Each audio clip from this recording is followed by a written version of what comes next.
It was haunted. I am not joking, it was haunted. Big time. One of the most wonderful experiences I've ever had in my life. And I wasn't frightened because there wasn't anything really frightening about it. It was spooky. Now, over the time that I lived there, the various spirits, if you like, that inhabited the house, did all sorts of weird things. And gradually, the story, the Ballad of Penygraig, unfurled. In 1850, on the 25th of February, Di Davies, who was a little fella, 5'7", he lived in that cottage, right? He was an iron worker and a poacher, and everybody loves a poacher. The cottage, the farmhouse that I moved into back in 1850, the fellow who lived there was a bloke called Morgan Lewis, and he was an under gamekeeper for R.D. Goff, who, as all of you know, held all of the valley back in those days. Now, Morgan Lewis was killed by Di Davies. It was the biggest scandal ever to hit the valley. There's never been one since. I didn't know anything about any of this.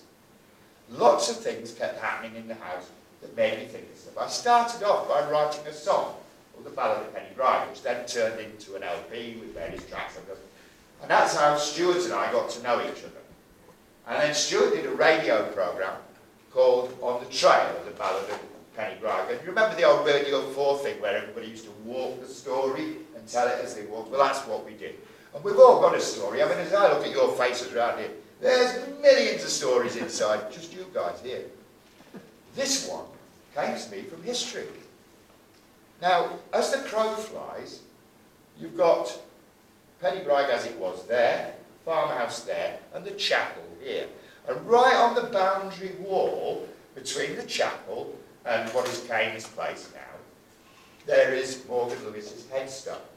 And it says on this headstone, "Here lies the mortal remains of Morgan Lewis, whose life was taken by a stone thrown by the hand of David Davies." And years ago, one of the old chapel members told me that there used to be a hand, a sculpted hand on the top of that gravestone that pointed up to Penygraig Cottage. And that the kids in those days, maybe your parents, used to play blood tag in that graveyard. So, I write this song called The Ballad of Penygraig. The very last line of the song is, "Now they are both angels in flight." It took me about 3 weeks to write the song and 12 months to find this last line. But on the night that I found this last line, one of the most incredible things that I've ever experienced in my life happened. I'm standing there, nobody could, you know what it was like up there, you couldn't hear anything, you could make as much noise as you wanted, it mattered. I'm just getting towards the end of the song, and suddenly the line comes to me, "Now they're both angels in flight." At that precise moment, just before I sang the line, Morgan was in front of me here, and Di was here. Now, I'd seen them both before, loads of times. Morgan, I'd never seen smile. He was malevolent. He was horrible. He wasn't a nice man. Di, totally different kettle of fish. But as soon as I sang the line, there was this kind of atmospheric change, and they were gone. They never came back again. And the house was empty, except for me. And I can't tell you how bereft I was when these ghosts left. But Stuart made a very good point when he said to me, he said, "It's almost like a musical exorcism, you know." And I said to Stuart, I said, "Yeah, but I wonder who exorcised who. Because when I moved in there, I was really quite unhappy. That Ballad of Penygraig got to #1 in the folk charts and got me back on the circuit again as an entertainer. So there's more that meets the eye." So I wrote the song, I did an album, I wrote the stage play, and I've written the book. So I'll do a little reading from the book. Not a long one, just a little one, give it a flavour. Would you like to just open it any way you want? So I'm not, you just open it up and I'll just open it. Just open it anywhere. Anywhere, that'll do. Thank you. It's just easier than... Okay, glasses. Didn't take me very long to write the book. The very last chapter in the book is my story, the one I've just told you, how I got into it. The book is written really from the perspective of the people who were part of the story. Right? And it is a really sad, sad tale. And I have to say to you right at this point, the major characters involved in the story were Di Davies, who obviously is one of the major protagonists, and Morgan Lewis, Morgan's wife Rachel, and Di's two brothers, Big John and Jenkins. Now, when all of this kicked off, the sad ending of the story was Morgan's death, okay? Killed by a very small stone, by a very small man who was very drunk and had been beaten up 3 times that day in front of so many witnesses in Penygraig National Ballad. And, excuse me, the whole sad part of it for me was Rachel, was Morgan's wife, because she had 4 children to him. They lived in a tight cottage, working for Gough. As soon as Morgan was dead, on the street, kids went to relatives, and Rachel went to the workhouse. So my heart went out to her. And if anybody ever does listen to the album, there is a track on the album called Rachel's Lament, which is her story. Okay? So, you know, it's a sad story, really sad. The only good part of it, possibly, was that Di Davies didn't hang. He was actually found guilty of manslaughter, and instead of being transported off to Australia, which he would have been in those days, he did 3 months in Swansea prison because he had consumption. Otherwise, he would have. And he did die 7 years later after that. I found his headstone in that graveyard in Penygraig, sheared in half and stashed behind a load of stones in the corner. I took the half out that I found and I put it in front of Morgan's grave. I thought it was the right thing to do. So, do the reading.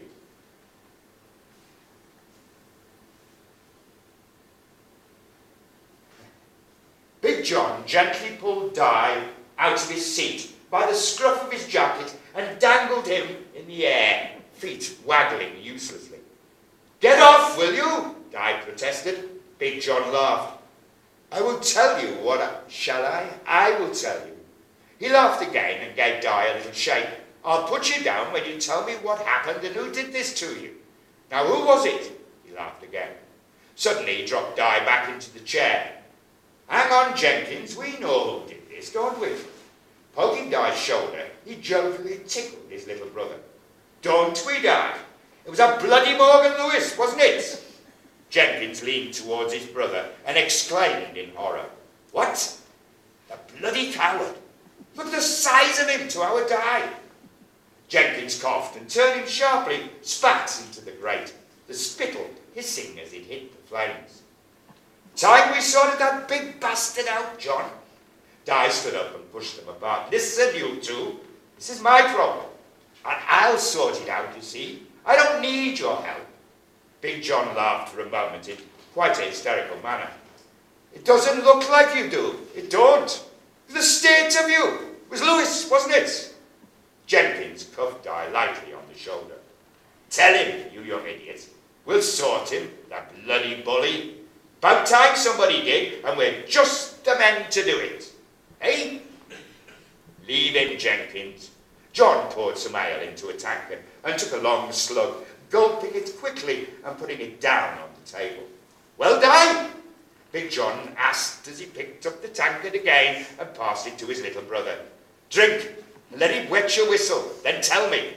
Di drank a long draught from the tankard and coughed as the ale tickled at his throat. He would have to tell John. He could get away with blue murder where Jenkins was concerned, but John was shrewd and persistent and a whole different prospect for trying to keep a secret from. So he told him.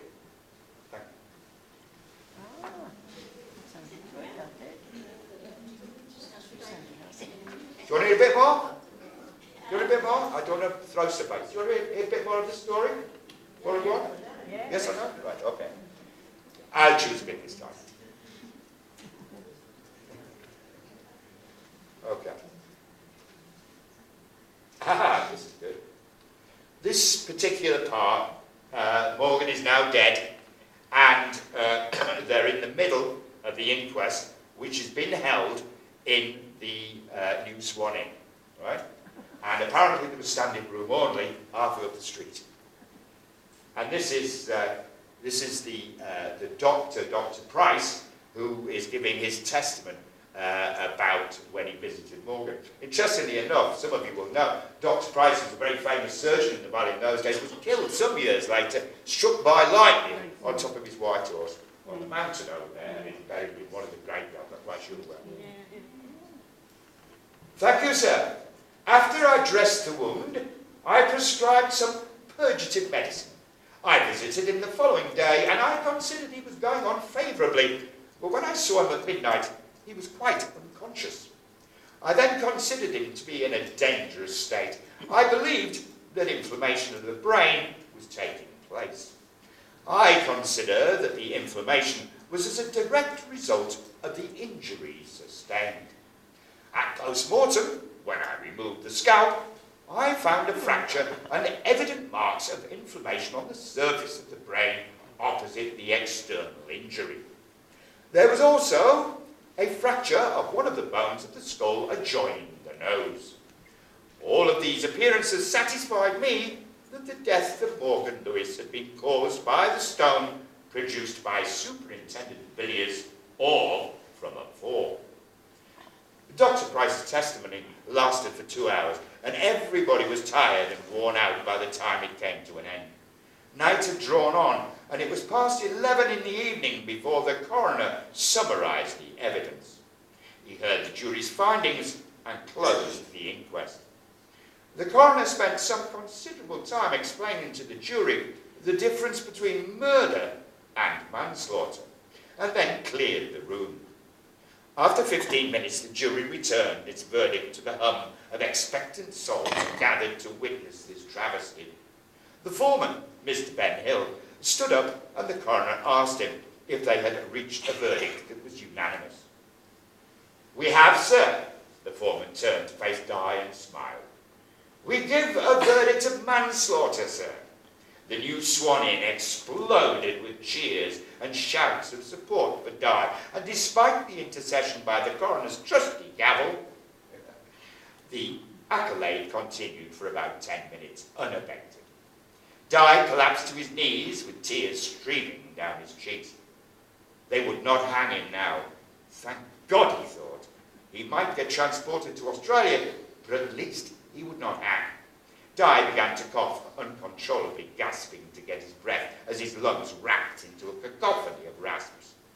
Many of the villagers were trying to shake Di's hand and pat his back. Rachel sat alone in tears as folk thronged around Di, and the congratulations continued. She might as well have been invisible. Jenkins and Big John shook his hands and tousled his dirty, ruffled hair. "Right, that'll do. Time to go back to the cells, Davy Davies. Let's go." Sergeant Emrys led Di out of the new Swan Inn to cheers and applause from the villagers who had gathered outside. As they walked towards the waiting carriage, the applause continued and was still ringing in Di's ears as he sat, still awake in his cell during the early hours of the next dark and freezing morning. But he was calmer now. He would not hang.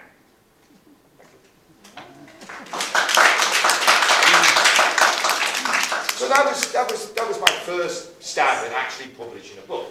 All right? And I'm proud of myself because I'm a Yorkshireman and I've written a good Welsh story that's true, based on fact. This one, Crach, Ffinnant, the Prophecy, is the latest one that came out about 6 or 7 months ago now. Last year, when I finished this book, I sent it on to 30 publishing houses and had 30 rejections. And in November of last year, I saw this writing competition on the internet in America for a holiday book competition. So we paid out $25 and we submitted the book. And the first prize was a full publishing contract and agency fee, all of that sort of thing. I thought, you know, as I was then, 65, I thought, oh, all right, give it up. So they wrote to me about 4 weeks after I'd sent the initial chapters, the 2 chapters, and can we see the rest of the manuscript? So we sent them the whole manuscript.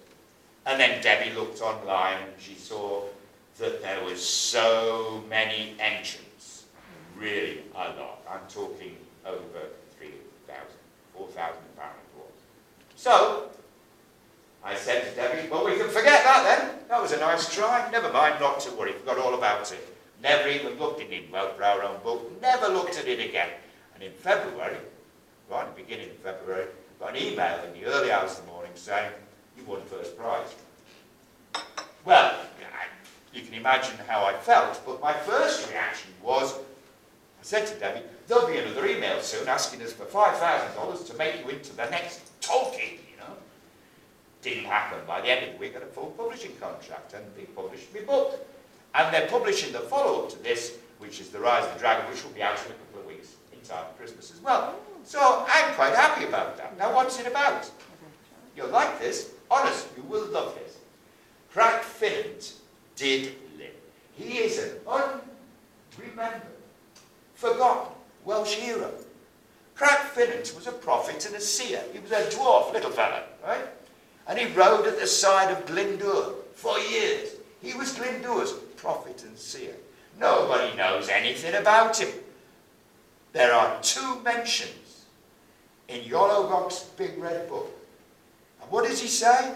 He was a dwarf, prophet, seer, and he rode with Glyndŵr. That's it. And he was a mate of the Bishop of St. Asaph. Other than that, don't know anything. And I thought, now why did I think this? And why was I looking at this? About 12 years ago, you all remember the Sleeping Giant Festival that used to be on every year, okay? I played that quite a few times as a folk musician. My band, one year, we were top of the bill. So I thought I'd better write a song for Glyndŵr. So we wrote this song called The White Glyndŵr, which was very well received. So that's where this started for me. The following year, a friend of myself wrote a children's pantomime called The Fiery Knight's Tale, which was about Glyndŵr. And I narrated the story as Crach Ffinnant. So that's where Crach really came and started. Then, nothing, right? So when I wanted to write again after this one, he was my choice. He was a blank script. Nobody knows anything about him. I could make up a really good folk tale out of this guy. So I did. And what I've done is to make it loosely fit in with Glyndŵr's life too. So it's a bit difficult in parts to tell what's fact and what's fiction, which is apparently one of the attractions they tell me, but never mind. So the prophecy starts with Crach finishing his apprenticeship to the old wizard Clwyd Abercraf and Clwyd, right? And he's 25, and he thinks he's going to be there for life. But Clwyd basically said to him, I want you to go off to London, and I want you to take these sacred scrolls, and I want you to deliver them to Master Helan. Now, Master Helan was an undercover spy in the court of King Richard, okay, for the Welsh. Now, Crach, being a dwarf, having spent the last 12 years of his life trudging around the mountains and everything else, the last thing he wanted to do was to go to London. He didn't speak English for a start. He was a Welsh dwarf, Welshman, didn't speak English, didn't know. But off he went. It gets better because he was also informed that when he got to Shrewsbury, he had to join a travelling circus. And when he joined the travelling circus, he had to be a performing dwarf. Well, Crach didn't like that because he just didn't like it at all. But nevertheless, he did as he was bade, and off he went. He joined the travelling circus, but on the way to joining the travelling circus, thinks to himself, I don't speak English. This is going to be a problem. I'm supposed to be incognito. So he decides he'll become a dumb dwarf. And his very first encounter before he joins the circus, he tests this out when riding towards him is a very fat, drunk Englishman on a big wagon full of barrels of beer. And as the horse stumbles, the barrels fall off, as does the big fat man. Crach comes along because he's a strong dwarf, right? Very strong. Dwarf's very strong. And he picks the barrels up in a very nice way. And as soon as the bloke's picking himself about in the mud, he immediately blames Crach, as people do. Crach, of course, can't talk to him, can he? So the first challenge for me there was to write a big scene about Crach miming all the answers to the questions that have been asked, at the end of which the man offers him a job, which Crach, of course, declines because he must go and join the travelling circus, which he does. Later on in the story, he meets Glyndŵr for the first time in 1375 in Worcester, where he is with the circus doing his bit, and Glyndŵr, who at that time, in 1375, we know for a fact, was studying law at Lincoln's Inn in London. So, comes into the story, and at that point, he meets Crach for the first time. I'm not going to spoil it. Later on, they meet again in Lincoln's Inn, quite by accident, and that is when Glyndŵr is introduced to Master Helan, the other wizard, who is also the undercover spy. And then we have Glyndŵr and Crach saying goodbye to each other, not seeing each other for another 10 years. Until Crach is returning back to Wales with old Master Helan, who is now well ready for the boneyard, to go and spend time with Clwyd, because he's a little bit near the end himself. So he looks after the old wizards for a little while, and then decides he's going to go out. And then by accident, one day, there he is, out on his trusty horse, and who should he get knocked off his horse by but Glyndŵr's hands chasing down the ball. And that's really taking us to the end of this particular book, except that as Crach, who at the end of this book now is now Glyndŵr's seer, they're standing in the garden and they're watching, this is in Glyndwr, of course, Sincar, standing in the garden, look at the sky, and a huge dragon flies across the moon and lands in the garden. This is Tyreman-Wilde, one of the last 3 remaining dragons in Wales.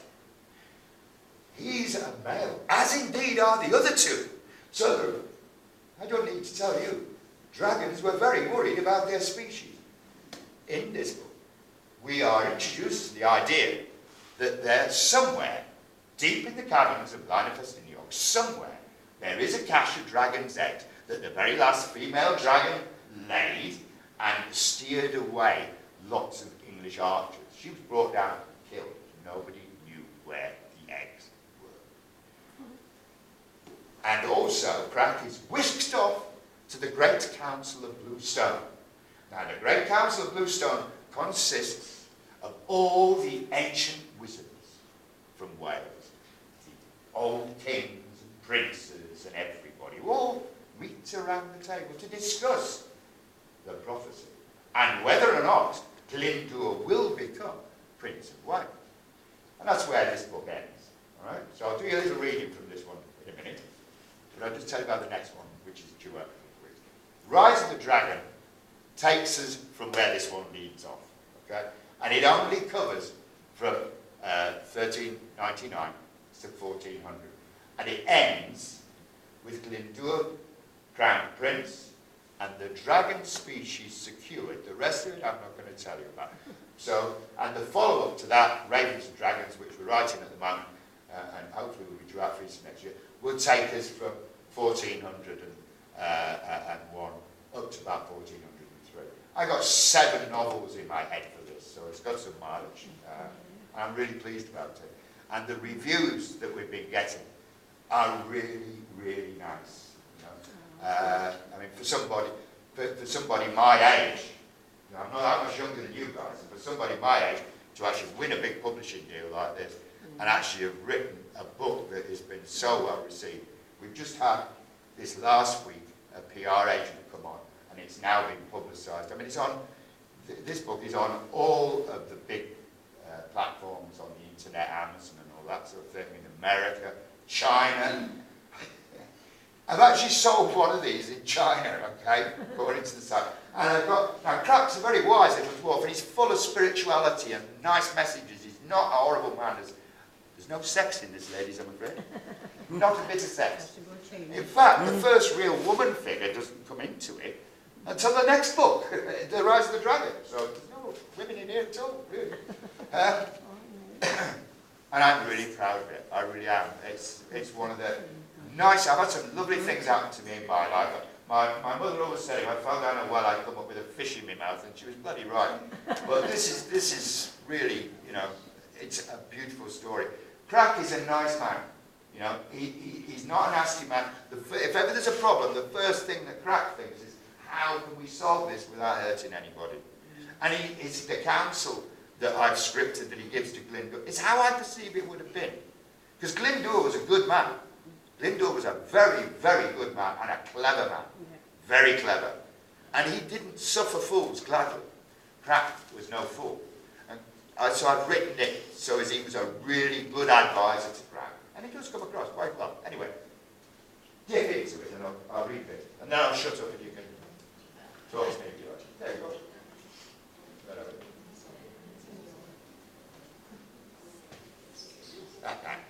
Interestingly enough, I told you about Master Heelan, who was the undercover man. When Crach gets to London, he's had to say goodbye to his mates in the travelling circus. And he has to set out to find Master Heelan. And this is that particular scene. Shivering, I opened my eyes. Fire embers still shone in the half-light, heralding the start of a new day. This day I would leave the safety of the travelling circus to continue my journey alone. I trembled slightly at the thought and sat up, pulling the sheepskin around me to stay warm. This night past had left a frost in its wake, glistening on the wagon's barrels, even on Strongman's nose, which protruded over the top of the sheepskin. He was fast asleep and oblivious to the fact his bulbous nose, which snored most tortuously indeed, was becoming blue and purple. Blaze was up and about already, wide awake. He busied himself putting fresh food, white with frost, on the embers. That should have been wood, sorry. Wide awake, he busied himself putting fresh wood, white with frost, on the embers.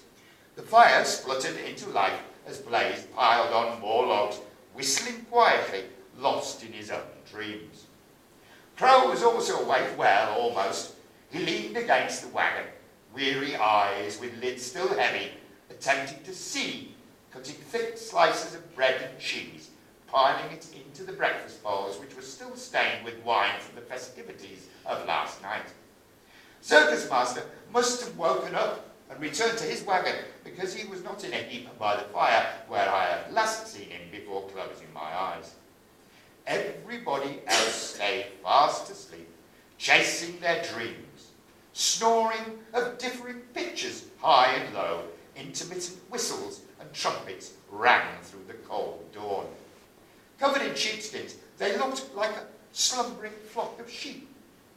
I rubbed the last of the sleep from my eyes and stood up slowly, taking care not to lose any protection given by the sheepskin hanging around my shoulders.